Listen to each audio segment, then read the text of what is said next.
안녕하십니까, 유영선 목사입니다. 오늘 함께 나눌 말씀은 디도서 1장 1절이 되겠습니다. 디도서는 우선 사도 바울이 그레데에 남겨두었던 제자 디도에게 보낸 서신입니다. 디도서는 굉장히 짧은 서신이죠. 지금까지 바울의 서신에 비하면 말입니다. 단 3장에 불과합니다. 그러나 이 짧은 서신 속에는 교회가 무엇으로 서야 되고 또 무엇이 부족하면 교회는 무너질 수밖에 없는가에 대해서 뭔가 함축적으로 담겨져 있는 말 그대로 이제 목회 서신 중에 하나입니다. 이 디도서의 짧은 배경을 설명드린다면 지금 디도가 목회하고 있던 이 그레데 섬은 당시에 주변 국가들로부터 어떤 평가를 받고 있었냐면 저 그레데인들은 거짓말쟁이들이고 게으름쟁이고 악한 짐승과 같은 인간들이다라는 굉장히 안 좋은 평가를 받던 그런 지역이었어요. 그러한 문화적 배경이 교회 내부 안에까지 그대로 침투해 들어와서 교회 안에서 온갖 거짓 교사들이 넘쳐나고 말은 아주 청산유수인데 그들의 삶은 전혀 그것을 뒷받침해 주지 못하는 그런 균형을 잃어버린 잘못된 신앙생활을 하고 있었던 것입니다. 그래서 바울은 디도에게 교회를 다시 세우기 위해서 가장 먼저 회복해야 될 것을 이제 하나하나 그에게 편지를 통해서 설명하고 있는 것입니다. 자, 바로 그 모든 이 디도서의 핵심적인 내용이 다 담겨져 있는 한 구절이 바로 오늘 1장 1절입니다. 자, 1장 1절을 읽어보겠습니다. 하나님의 종이요 예수 그리스도의 사도인 나 바울은 하나님의 택하심을 받은 사람들의 믿음을 일깨워주고 경건함에 딸린 지식의 진리의 지식을 깨우쳐주기 위하여 사도가 되었습니다. 자, 바울의 서신을 읽다 보면 의뢰에 따라 나오는 어떤 수식어 같은 말들이 반복되고 있음을 보게 되실 겁니다. 그것이 바로 자신을 하나님의 종이요 예수 그리스도의 사도된 자라고 소개하는 장면이죠. 즉 바울이 항상 말씀을 전하기 전에 어떤 자신의 소속과 사명을 밝히는 그 일은 뭔가 그 안에 굉장히 중요한 의미가 담겨져 있음을 내포하고 있는 것이죠. 그 말씀의 권위, 지금 내가 이제부터 여러분에게 설명하고자 하는 이 말씀의 권위는 절대 나 인간 바울에게서 나온 것이 아니라 나를 부르신 하나님에게로부터 시작되었고 나는 그 하나님의 명령에 순종하는 차원에서 이 말씀을 여러분한테 가감없이 전달하고 있습니다 라면서 그 말씀의 권위가 하나님께로부터 왔다라는 것을 상기시켜주고 있는 것입니다. 그러니까 여러분 이것을 이렇게 이해를 하십시오. 교회가 흔들릴 때 오늘날도 많은 분들이 어떤 인간의 조직이나 인간의 리더십에 초점을 두려는 모습을 볼 때가 있어요. 그래서 교회 안에서 뭔가 리더십 훈련을 하고 막 세미나를 열고 그렇게 합니다. 물론 저는 그것이 다 필요 없다라고 말씀드리는 것은 결코 아닙니다. 그러나 그것이 교회를 지탱하는 근본적인 힘이 결코 아니라고 하는 사실입니다. 여러분, 교회는요 하나님의 권위가 살아있어야 흔들리지 않습니다. 여러분, 하나님의 권위는 어떻게 세워집니까? 하나님의 권위는 오직 말씀을 통해서만 세워집니다. 그러나 그 말씀은 결코 말로 끝나는 것이 아니라 능력으로 나타납니다. 능력으로 나타나야 됩니다. 여러분, 능력이라고 하는 것은 그 말씀이 역사하여서 우리의 잠자는 믿음을 깨우는 변화를 동반합니다. 그것이 능력이에요. 그 말씀이 그냥 허공을 맴도는 그냥 진동으로 끝나지 않아야 될 이유는 그 말씀이 우리 안에 떨어졌을 때 그것이 날카로운 칼이 되어서 우리의 폐부를 찔러 쪼갠단 말입니다.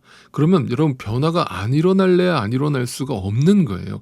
그러니까 하나님의 말씀의 권위가 있는 그대로 선포되면 반드시 변화가 따라오게 돼 있는 거예요. 바울은 그래서 그 다음으로 이렇게 말을 이어가는 거예요. 하나님의 택하심을 받은 사람들의 믿음을 일깨워 주기 위해서 자기가 부름을 받았다. 즉 교회가 바로 서려면 어떤 인간의 조직이나 인간의 카리스마적인 리더십을 발휘하는 것에 있는 것이 아니라 하나님의 말씀의 권위를 회복하고 그 말씀이 그냥 말로 끝나는 것이 아니라 능력으로 나타나서 하나님의 택하심을 받은 사람들을 믿음으로 일깨워야 함을 말하고 있는 거예요. 그것은 바울이 인간적으로 뭔가 성도들의 믿음을 만들어주고 세워주겠다는 그런 뜻이 아닙니다. 여러분, 믿음은 인간의 노력으로 얻어질 수 있는 대상이 아니잖아요. 그죠? 믿음은 이미 하나님이 택하신 자들에게 일방적으로 선물로 주어진 거예요. 허락되어진 겁니다. 그러면 바울과 같은 이 목회자들의 역할은 뭐예요? 그 이미 허락된 그 믿음이 잠자고 있을 때 그것을 깨워주는 사명을 받는 거예요. 그것을 믿음을 굳게 하는 것이다라고 성경이 표현하고 있는 것입니다. 자, 그런 다음에 이렇게 고백하죠. 경건함에 딸린 진리의 지식을 깨우쳐주기 위함이라고 말합니다. 자, 이 말이 언뜻 이해가 잘 안 가실 거예요. 정확하게 경건함에 딸린 진리의 지식이라는 말이 도대체 무슨 말인가요? 자, 중요한 것은 앞으로 이제 저와 함께 디도서를 읽어가시는 그 과정에서 이 구절이 아주 중요한 키워드가 된다라고 하는 사실이에요. 여러분, 신약 성경에서 특히 반복적으로 등장하고 있는 이 진리라고 하는 단어는요, 어떤 단순한 지식이나 교리를 말하는 것이 아니에요. 진리는요, 반드시 경건을 동반한다는 것이거든요. 자, 경건이란 헬라어로 드레스케이아라는 단어를 썼는데 이걸 가장 정확하게 잘 설명해주고 있는 곳이 바로 야고보서 1장 26절, 27절이에요. 한번 읽어보겠습니다. 누가 스스로 경건하다라고 생각하면서도 혀를 다스리지 않고 자기 마음을 속이면 이 사람의 경건, 신앙은 헛된 것입니다. 하나님 아버지께서 보시기에 깨끗하고 흠이 없는 경건은 고난을 겪고 있는 고아들과 과부들을 돌보아주며 자기를 지켜서 새 속에 물들지 않게 하는 것입니다. 어떤 분들은 이 구절을 읽으시면서 경건이란 착한 일 많이 하고 뭔가 선행을 베푸는 것이 경건이구나, 그렇게 오해하기 딱 좋은 구절이에요. 그런데 여러분, 잘 생각해 보세요. 우선 여기에서 등장하는 고아와 과부는요, 다 우리를 나타내는 것이기도 하지만 예수 그리스도를 나타내는 표현이기도 해요. 즉, 예수 그리스도와 함께하는 것이 경건이라는 뜻이거든요. 예수 그리스도와 함께하는 건 뭐예요? 그가 당하신 고난을 나도 겪는 거예요. 그게 뭐예요? 자기 죽음이에요. 자기 부인이에요. 그것이 경건이란 말입니다. 그래서 중요한 건 이렇게 풀어드릴게요. 누군가를 내가 불쌍히 여기게 된다는 것은 먼저 내 안에 자신이 먼저 하나님으로부터 불쌍히 여김을 받았기 때문에 가능한 거라는 거예요. 그러니까 여러분, 경건이라는 것은 하나님의 하나님의 은혜와 긍휼을 경험하고 자신이 먼저 그 은혜 안에서 하루하루를 살다 보니까 날마다 그 십자가 앞에 죽는 경험을 하다 보니까 그것이 자연스럽게 능동적으로 남을 바라볼 때도 더 이상 어떤 판단과 정죄의 마음이 아니라 긍휼과 자비의 시선으로 바라보게 되어 있다는 거예요. 즉, 우리의 거듭난 신앙이, 믿음이 은혜로 말미암았기 때문에 그것을 뼛속 깊이 경험하고 체험한 신자는 반드시 그의 삶 속에서도 그러한 시선으로 살게 되어 있음을 경건이라는 단어로 표현하고 있는 거예요. 좀 더 쉽게 말씀드려서 경건이란 겉모습으로만 엄청 믿음 좋은 척하는 그런 게 경건이 아니고요. 자기 안에 하나님의 은혜가 충만하여서 그 은혜 아니면 살 수 없음을 날마다 말씀을 통해서 확인하는 자가 그 은혜를 나도 모르게 흘려보내는 삶을 살아가는 것이 경건의 삶인 것입니다.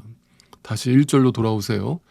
그러니까 오늘 바울이 1절에서 품고 있는 경건함이란 다름 아닌 날마다 자기를 부인하는 자, 날마다 예수 그리스도와 함께 십자가에 죽는 자, 날마다 말씀의 검으로 난도질을 당하고 죽는 자, 그것이 진리임을 아는 자로 살아가게 만들기 위해서 자신은 하나님의 권위를 가지고 하나님의 택하심을 받은 자들에게 말씀을 전하는 사명을 받았다라고 사도 바울이 자신을 소개하고 있는 거. 왜 이렇게 소개를 할까요? 디도한테.